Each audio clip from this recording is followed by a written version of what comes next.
და ასე დროს პავლე მოციქული ამბობს, ესე იგი რა გამოდის? ღმერთი ჩვენსკენ ყოფილა, ჩვენიანია ღმერთი. და მე იტყვის, ღმერთი თუ ჩვენსკენაა, მაშინ ვიღაა ჩვენს წინააღმდეგი.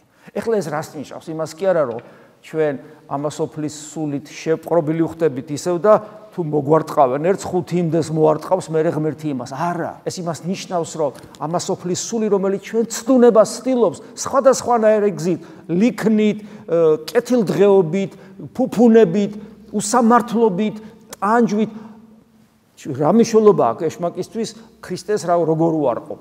აქედან შემოგიტევს მარჯვნიდან თუ მარცხნიდან.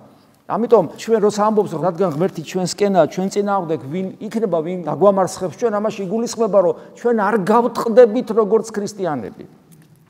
და ამიტომაც აქცენტს აკეთებს პავლე მოციქული არა იმაზე, რომ გამარტყავენ და 5 იმდეს გაარტყავს მე ღმერთი და ცუდად მომექცენ და ნახე ის როგორ დაიჯება ცუდად რომ მომექცენ, ამას კი არ გულისხმობს, როცა ამბობს, რომ ღმერთი ჩვენსკენ თუა, ვინ იქნება ჩვენი წინააღმდეგი, არამედ იმას, რომ ჩვენ არ დავკარგავთ ქრისტესადმი სიყვარულს და რაც მეტად შეგვებრძოლება ამასოფლის სული, უფრო მეტად და მეტად შევიყვარებთ ქრისტეს.